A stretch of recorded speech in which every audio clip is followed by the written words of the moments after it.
Hello dear friends, welcome to knowledge review classes. आप सभी को बता दूं कि दिल्ली में असिस्टेंट प्रोफेसर की वैकेंसी आई है, वो भी 2024 की बात कर रहा हूं। इसमें क्वालिफिकेशन क्या मांगा है, अगर आपने ग्रेजुएशन किया है या फिर पोस्ट ग्रेजुएशन किया है या फिर सीए किया है, कुछ भी किया एक्स वाई जेड, तो आप इस वैकेंसी को पूरा देखिएगा। और इस वैकेंसी की जितनी भी डिटेल्स पीडीएफ होती है वो आपको टेलीग्राम पर मिल जाया करती है। आप अगर नहीं जानते, पहली बार देख रहे हैं, चैनल पर विजिट कर रहे हैं, तो आप टेलीग्राम ज्वाइन कर लीजिएगा। अगर आपके कोई डाउट्स हो तो कमेंट सेक्शन में छोड़ दीजिएगा, उसको रिप्लाई करने की हम कोशिश करेंगे। और आइए हम देखते हैं वैकेंसी क्या है डिटेल से। देखिए, दिल्ली टेक्नोलॉजिकल यूनिवर्सिटी, और ये देखिए 14 तारीख का नोटिफिकेशन जारी किया गया है। और इसमें बोला गया है फैकल्टी पोजीशन के लिए, ठीक है। अब इसमें कौन कौन सी पोजीशन है, कितने सीटें हैं, कौन लोग अप्लाई कर सकते हैं, वो हम देखेंगे। सबसे पहले देखिए डिसिप्लिन की अगर बात करूं, यानी वैकेंसी किस में आई है। डिजाइन में वैकेंसी आई है। टोटल टोटल जो वैकेंसी है, ठीक है, 6 है। इसी तरह अगर हम बात एनवायरमेंट इंजीनियरिंग की वैकेंसी बताऊं तो 10 है, ठीक है। और इन आईटी की बताऊं तो 13 है, सॉफ्टवेयर इंजीनियर की बताऊं 5 है, इकोनॉमिक्स की बताऊं 4 है, मैनेजमेंट की बताऊं 27 है, बायोटेक्नोलॉजी की बताऊं 9 है, मैकेनिकल इंजीनियरिंग की 34 है, और कंप्यूटर साइंस एंड इंजीनियरिंग की बताऊं 50। टोटल 158 वैकेंसियाँ आई हुई हैं। अब इसमें असिस्टेंट प्रोफेसर की बात कही गई है, यानी अगर आपने ग्रेजुएशन किया अदर सब्जेक्ट से तो आप एलिजिबल नहीं हो पाएंगे।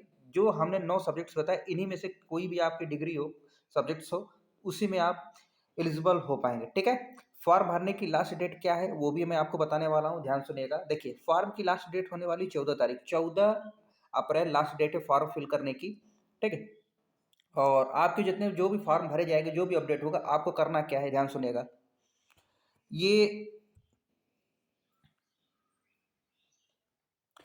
देखिए, आपके जो भी फॉर्म होंगे, जो भी चीज़ें होंगी, वो इस एड्रेस पर आपको जाकर, मालूम है, ये गूगल पे टाइप करेंगे, वेबसाइट पर जाने के बाद सारी डिटेल आपको यहाँ मिल जाएगी भरने के लिए। अब अगली मैं बात करूँ, अगर मैं बात करूँ डिसिप्लिन डिज़ाइन की बात करूँ, अगर आप देखना चाहते असिस्टेंट प्रोफेसर की पे स्केल अगर आप देखना चाहते हो तो इन साइट पर जाकर आप पे स्केल देख सकते हैं, पेमेंट्स कितनी मिलती है, क्योंकि पेमेंट्स यहीं से पता चलेगा कि आपकी पेमेंट्स कितनी है, ठीक है।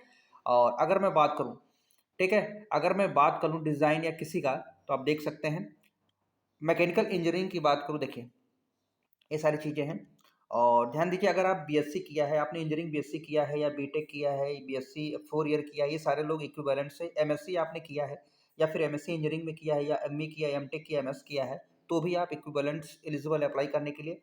सिलेक्शन कमेटी जो होती है, may be case exceptional merit, ये सारी चीज़ें जो आपके सामने लिखी है ना, इन चीज़ को बड़ा ध्यान से देखिएगा। और एक चीज़ मैं बताना चाहूँगा कि आपके ग्रेजुएशन या पोस्ट ग्रेजुएशन जो भी हो, 60% आपके एग्रीगेट होनी चाहिए, 60%, क्योंकि जानते हैं ना, इंजीनियरिंग में यही तो है टेक्नोलॉजी। जब भी इंजीनियरिंग में आप अप्लाई करेंगे, चाहे पीएसयू हो, कोई भी कंपनी हो, उनका बेसिक क्राइटेरिया होता है 60% होना ही चाहिए ग्रेजुएशन में। अगर नहीं है तो आप एलिजिबल नहीं हो पाएंगे अप्लाई करने के लिए, ठीक है।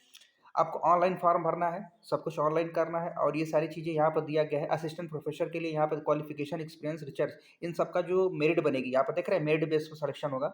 ये सारी मेरिट बनी है कि आपको पूरा वेटेज दिया जाएगा टोटल 100 में से, ठीक है। टोटल पॉइंट्स ए 50 है, उसके बाद एक्सपीरियंस और रिसर्च के बेसिस पर जो होगा 50 पॉइंट इसमें होगा, यानी कुल 100 नंबर का होगा, ठीक। तो इसमें अप्लाई आप करना चाहते हो तो अप्लाई कर लीजिएगा। और देखिए प्रोसीजर फॉर सिलेक्शन क्या है, मतलब सिलेक्शन कैसे होता है वो हम बता देते हैं। यहाँ पर देखिए, application receive will be scrutinise, मतलब आपके एप्लीकेशन को रिसीव किया जाएगा, उसको इलिमिनेट किया जाएगा जो अनवांटेड चीज़ें हैं, ठीक है। और उसके बाद आपको जो यूनिवर्सिटी के रूल रेगुलेशन, उसके बिहार पर ही सिलेक्शन लिया जाएगा असिस्टेंट प्रोफेसर के लिए, ठीक। स्क्रीनिंग टेस्ट होगा for the post of assistant, अगर, ठीक। और कोई भी एडमिट कार्ड आपका डाउनलोड किया जाएगा। Candidate for the post of assistant professor will be required to download admit card from the university website for appearing in screening test के लिए होगा, ठीक है। स्क्रीनिंग टेस्ट होगा आपका। अब ये सारी चीज़ें आपके साथ मेंशन की है। अब हम आगे अगर बात करूं तो ये सारी चीज़ें तो आपको समझ में आ गई। और एक चीज़ और मैं बताना चाहूँगा, ये देखिए, इसका मैं पीडीएफ और टेलीग्राम पर डाल देता हूँ, आप देख लीजिएगा। अगर फ़ी की बात करूँ तो जनरल के लिए 1000 है, बाकी ओबीसी के लिए 500 रुपये, ठीक है।